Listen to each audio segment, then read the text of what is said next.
We are in Major Trends in Jewish Mysticism by Gershom G. Scholem. We are starting the 9th lecture, Hasidism, the latest phase. 1. No other phase in the development of Jewish mysticism has been so thoroughly described in literature as its latest, the Hasidic movement. As I have already said towards the end of the 3rd lecture, this Polish and Ukrainian Hasidism of the 18th and 19th centuries has nothing to do with the medieval Hasidism in Germany. The new Hasidism was founded shortly before the middle of the 18th century by that famous saint and mystic Israel Baal Shem, master of the holy name, known as Besht for short, who died in 1760, and who during his lifetime impressed the mark of his personality on the movement, much as Sabbatai Zevi had shaped the character of Sabbateanism. Large sections of Russian and Polish Jewry were drawn into the orbit of the movement, particularly up to the middle of the 19th century, but outside the Slavic countries and Russia, this form of mysticism was never able to gain a foothold.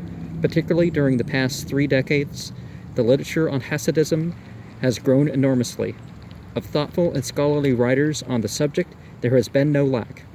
The writings of Martin Buber, Simeon Dubnow, S.A. Horodecki, Jacob Minkin, and others have provided us with a deeper insight into the spirit of Hasidism than we have at present of its predecessors. Its history, its quarrels with its opponents, the figures of its great saints and leaders, and even its decay into a political instrument of reactionary forces.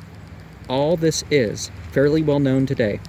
That a more scholarly treatment of Jewish mysticism should have taken its starting point from this latest phase, and from there proceeded to the earlier stages, becomes less surprising when it is remembered that Hasidism, as a living phenomenon, is still with us. For all its decay, it remains a living force in the lives of countless thousands of our people. More than that, some open-minded writers, not necessarily all of them, so-called scholars, have shown us, as the result of their investigations, that beneath the superficial peculiarities of Hasidic life, there subsists a stratum of positive values, which were all too easily overlooked in the furious struggle between rationalistic enlightenment and mysticism during the 19th century. It is a well-known fact that the emotional world of Hasidism exercised a strong fascination upon men who were primarily concerned with the spiritual regeneration of Judaism. They soon perceived that the writings of the Hasidism contained more fruitful and original ideas than those of their rationalistic opponents, the Scholem, and that the reborn Hebrew culture could find much of value in the heritage of Hasidism. Even so restrained a critic as Ahad Ham wrote around 1900 in a critical essay on modern Hebrew literature. To our shame, we must admit today that if we want to find even a shadow of original Hebrew literature, we must turn to the literature of Hasidism. There, rather than in the literature of the Haskalah, one occasionally encounters, in addition to much that is purely fanciful, true profundity of thought, which bears the mark of the original Jewish genius. I don't know how strongly a person could state that something is original to something Jewish, right? Because even their scriptures are compilations of other Semitic sources, and certainly stuff that originated in cuneiform scripts. But the fact that they can refer to all these different types of Jews, which are a lot more varied than, the types of Muslim, are, but not quite as much as the types of Christian, right? as their people, that's an honorable thing to an extent, that they can understand a grouping and accept it like that when it comes to something like religion or ethnic group or whatever. Among the factors which have made, because as an ethnic group, the fact that it's from different countries and different languages and different ancestries, anyways, among the factors which have made Hasidic writings more easily accessible to the layman than other earlier Kabbalistic literature, two must be mentioned above all. One is the comparatively modern style of the more important Hasidic authors. The other, their fondness for epigrams or aphorisms. In the case of most of the older Kabbalistic authors, the reader must make the effort of transplanting himself into a world of strange symbolism. The mind must adapt itself to a complicated and often abstruse mystical vocabulary, and even so, understanding often becomes difficult. Hasidism marks an exception. For all their obvious defects in matters of Hebrew grammar, not a few, and not the least important Hasidic treatises, are fascinatingly written. In general, although it would be very misleading to call it perfect, the style of Hasidic books is easier and more lucid than that of earlier Kabbalistic works of literature. Their mysticism notwithstanding, there is in them what must be called the breath of modernity. We should know more about the older Kabbalah if its representatives had included such masters of incisive epigrammic style, such as Rabbi Phineas of Koretz, Rabbi Nachman of Braslov, Rabbi Mendel of Kotzik, and other leaders of Hasidism.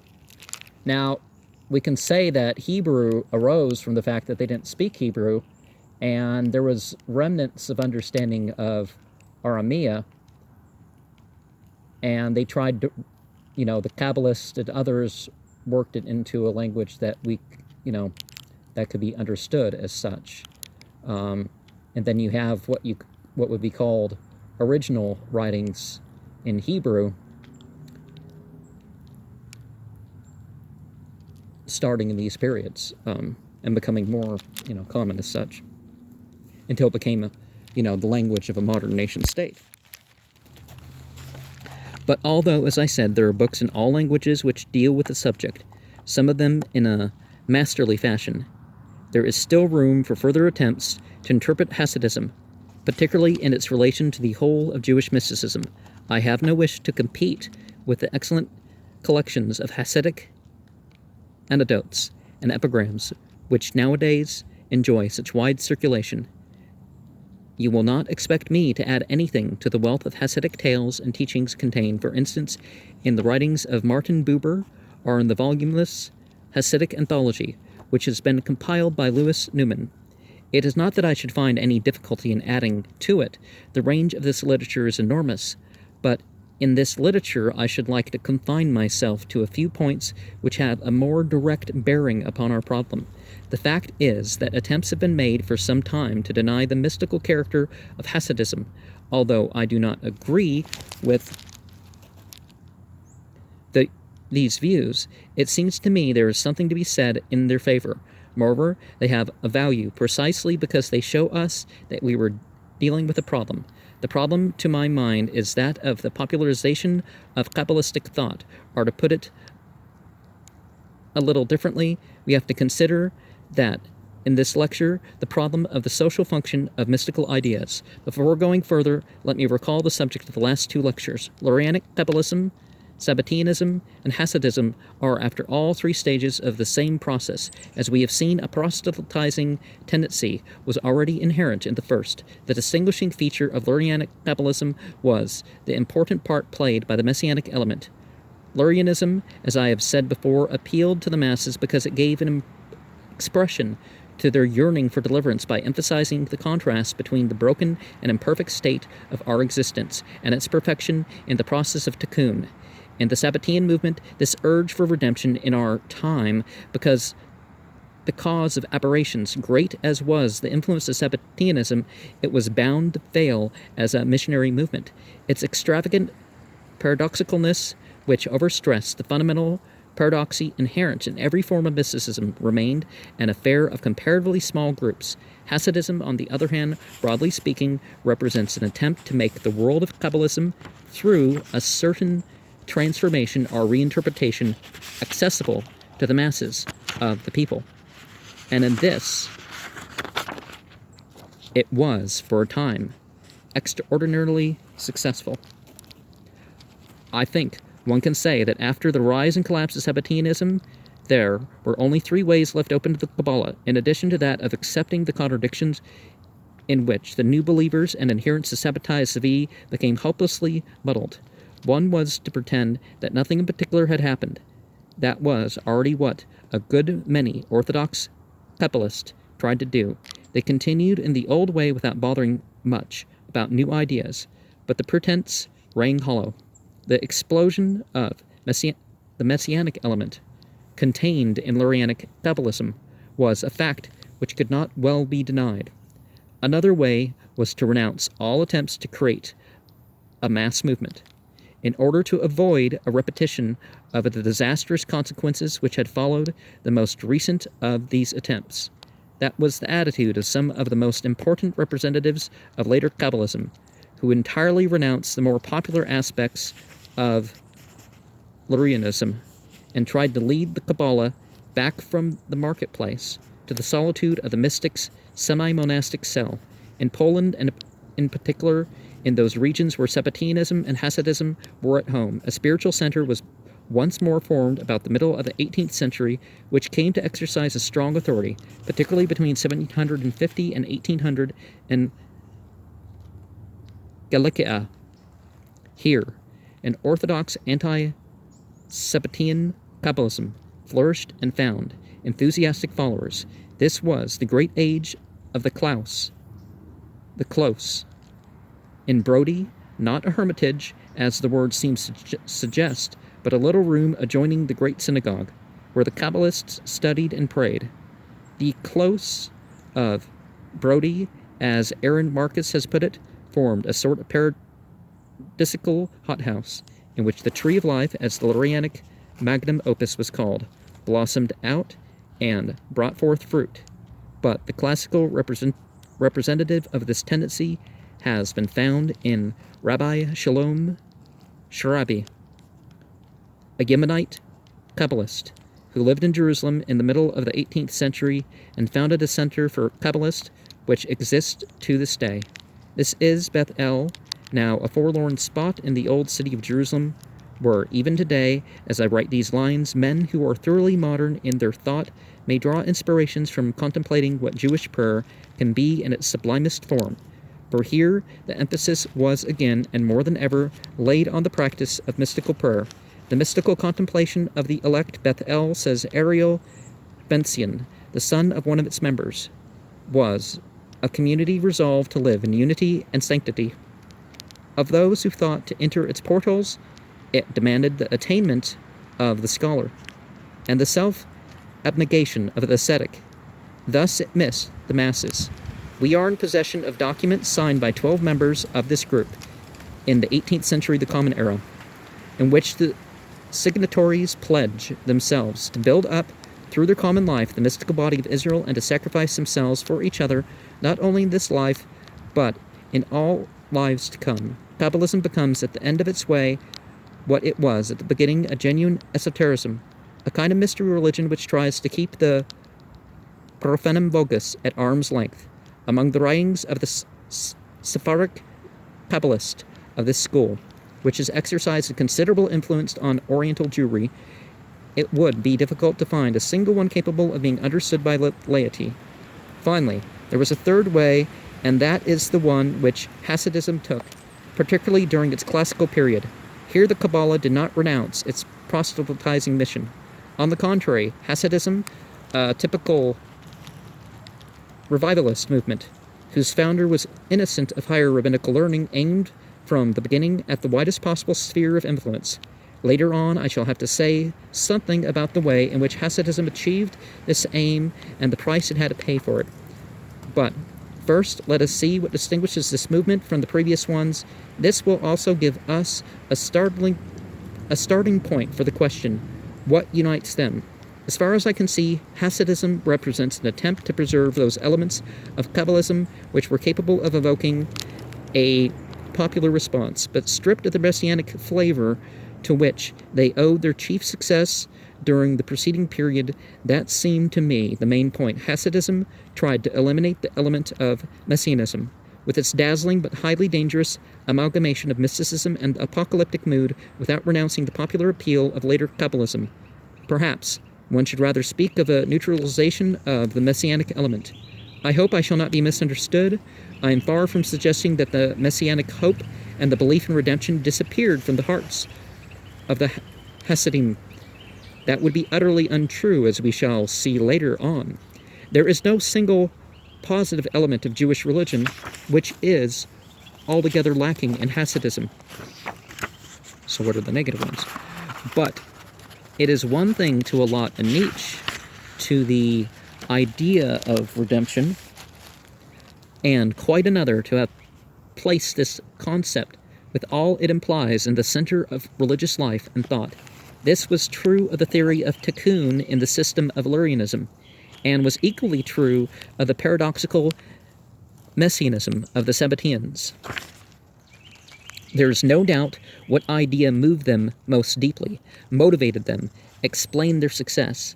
And this is precisely what messianism had ceased to do for the Hasidim, although some groups, and 2 or 3 of their leaders, transplanted themselves to Palestine in 1777 of the Common Era, 1666, 777. Okay, what's he going to mention for 1888 or 1999? Or well, yeah, I can't think of anything in 1999 except is that when the Kabbalah Center had their breakout? Anyways, when I share about the notes, I'll get into some of that stuff. But it is only typical of this new attitude to messianism that Rabbi Bar of Mesteritz, the disciple of the Baal Shem, and the teacher of the aforementioned leaders, used to stress the rather astounding idea that to serve God in exile was easier and therefore more within the grasp of the devout than to serve him in Palestine. Equally, the old Lurianic doctrine on the uplifting of the holy sparks was deprived of its intrinsic messianic meaning by introducing a differentiation between 2 aspects of redemption. The one was said to be the individualistic redemption, or rather salvation of the soul, and the second, the truly messianic redemption, which is, of course, a phenomenon concerning the whole body of the community of Israel and not the individual soul. The uplifting of the sparks was assumed already by the first theorist of Hasidism, Rabbi Jacob Joseph of Polna, to lead up only to the first aspect of redemption, in contradistinction to the messianic redemption which can be wrought by God alone and not by the action of man. This retroversion of the messianic doctrine of Kabbalism in earlier Hasidic literature has not been sufficiently taken into account by several modern writers on Hasidism. And we start part 2 here. It can hardly be called an accident that the Hasidic movement made its first appearance in the regions where Sabbateanism had taken its strongest root, Podolia and Volhynia. Israel Baal Shem, the founder of the movement, began at a time when Sabbateanism, incessantly persecuted by rabbinical orthodoxy, had steadily become more and more nihilistic. Towards the end of his life, there occurred the great outburst of antinomianism, which found its expression in the Frankist movement. The founder of Hasidism and his first disciples, therefore, must have been fully aware of the destructive power in extreme mystical messianism. And from this experience, they undoubtedly drew certain consequences. They were active among the same people whom Sabbateanism had tried and partly succeeded in converting, and it is by no means impossible that there was, at first, a certain passing over of members from one movement to the other. Those groups of Polish Jewry, which already before and at the time of the first appearance of the Baal Shem called themselves Hasidim, included many Sabbateans, if they were not indeed wholly crypto-Sabbatean in character, and took some time before the difference between the new Hasidism of the Baal Shem and the old ones became generally appreciated. During the interval, there was time for stock-taking among the followers of either group. What Solomon Maimon tells of one of these pre-Hasidic Hasidim, Josel of Kletzik, shows earlier there was no difference in principle between Hasidism, like the aforementioned, and the Hasidism of the group Rabbi Yehuda Hasid, who organized a mystical crusade to the Holy Land in the years 1699 and 1700. But with the regard to this latter group, we have good reason to believe that the majority of its members were actually Sabbateans. Moreover, an unexpected find has provided us with a useful hint concerning the relations between these two forms of Hasidism, and therefore between Hasidism and Sabbatianism. Briefly, it is this. In the biographical legends concerning the life of the Baal Shem, which were written long after his death, a good deal is said about a mysterious saint, Rabbi Adam Baal Shem, whose mystical writings the Baal Shem was said to have treasured without having known their author personally. The name Rabbi Adam, which was exceedingly unusual among the Jews of that period, seemed to prove that the so-called rabbi was in reality a legendary figure, and I personally am inclined to the view that the whole story of his literary heritage was a figment of the imagination. Only recently, however, have we come to learn of a very curious fact. It is well known many of the followers of the Baal Shem's pupils of his pupils, became the founders of Hasidic dynasties, in which the leadership of larger or smaller Hasidic groups was and still is more or less automatically passed down from father to son. And one of the more important of these dynasties, the descendants of Rabbi Solomon of Karlin, has in its possession a great many Hasidic manuscripts and other documents which at the end of the 18th century of the Common Era had come into the possession of its founder and his son.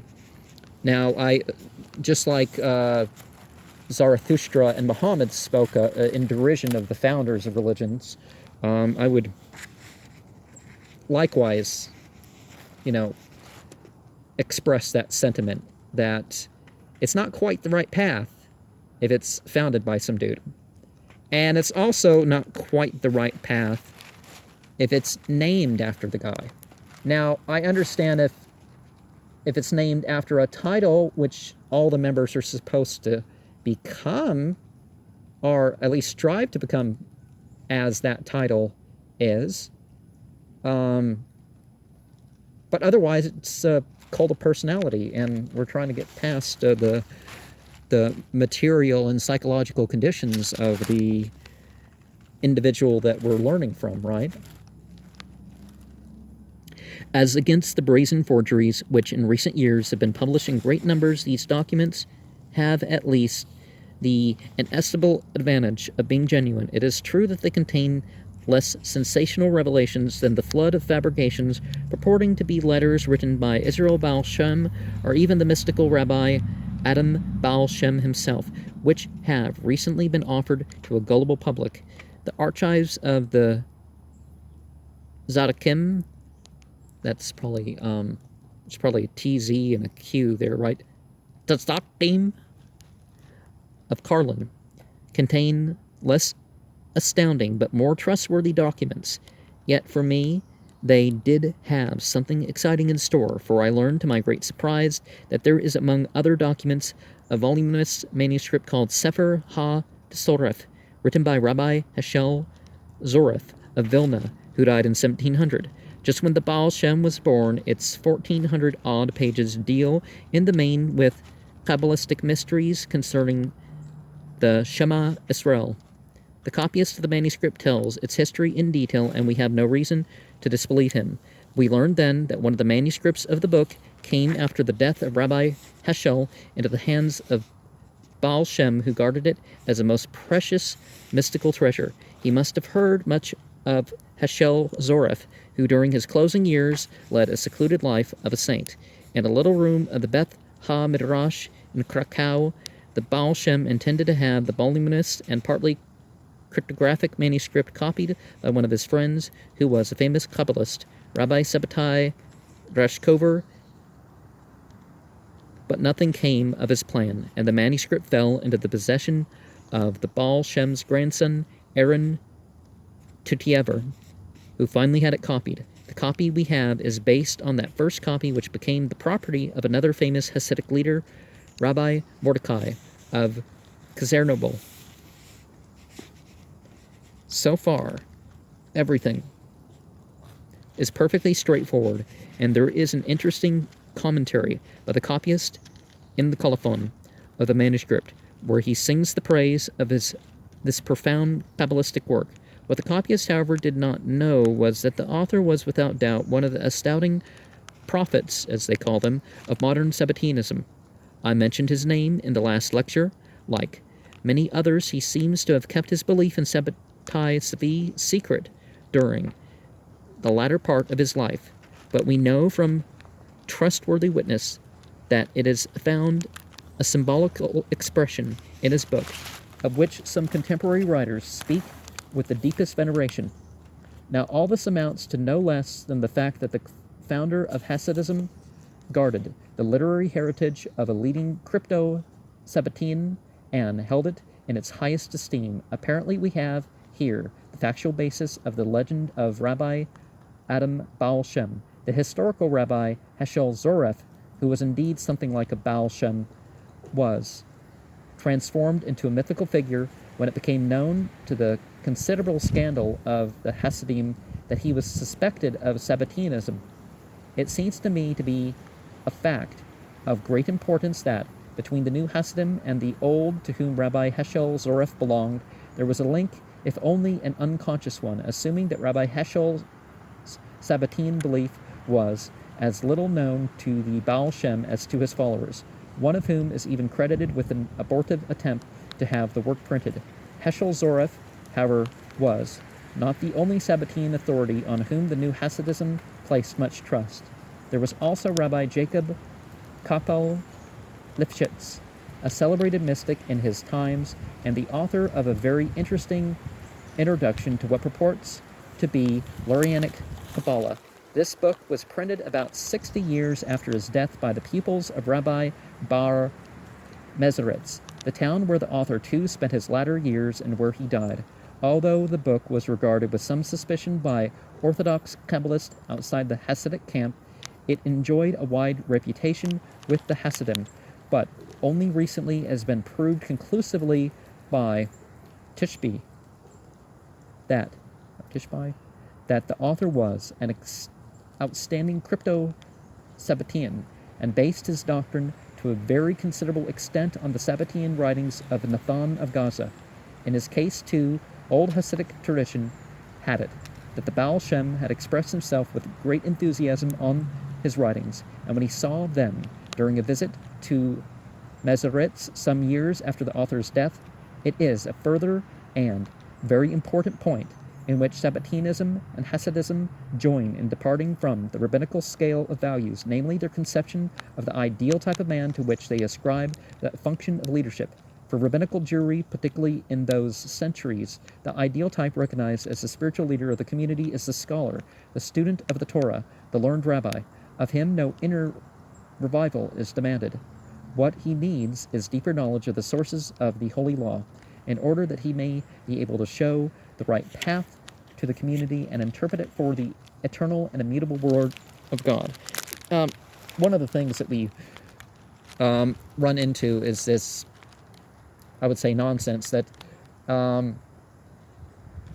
it's you know that the teaching is cast down by certain people that it's gone through. Now, is the teaching sound in itself? What are its origins other than names and the pedigree? Right? Does it tie to some sort of scripture, some sort of other founding, some sort of, not the names of the spiritual lineage, but the other stuff, you know? In the place of these teachers of the law, the new movements gave birth to a new type of leader that illuminate the man whose heart has been touched and changed by God. In a word, the prophet. More movements have also counted scholars among their ranks, and paradoxically, the Sabbateans numbered among their adherents a larger number of outstanding minds than the Hasidim. At any rate, during the heyday of the Hasidic movement, but for them it was not scholarship and learning that counted. It was rather an irrational quality, the charisma, the blessed gift of revival.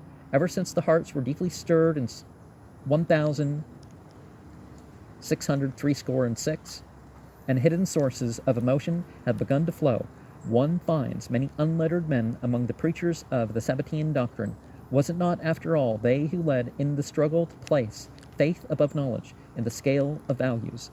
Now that it was necessary to defend an inner reality which, in the perspective of reason and knowledge, was bound to seem absurd and paradoxical, inspired preachers, men of the Holy Spirit, prophets, pneumatics, in a word, to employ the term commonly used in the history of religion, led the Sabbatean movement. The rabbis did not, though there was no lack of them in the movement. When, as happened more than once, both types were combined in one person, that was all the better, but it was not considered essential. It is this ideal of pneumatic leadership, which Hasidism, likewise, a movement born from a deep and original religious impulse, adopted from the Sabbateans. But, as we shall have occasion to see, the conception of the ideal was now to undergo a grandiose change. Now, if we look at the way it's spelled, would it be Chassidim? 3. But let us return to our starting point. We know that certain disciples of the Baal Shem's most important followers, Rabbi Bar of the Maggid, or popular preacher of Mezerit's displayed behavior, which was judged extraordinary by their contemporaries, and which seemed to justify the suspicion that they stood for a new form of Sabbatean antinomianism.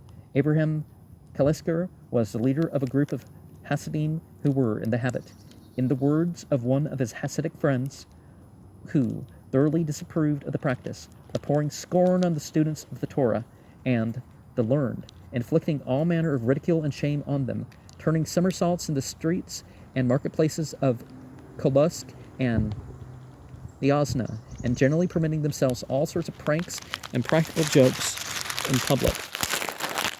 And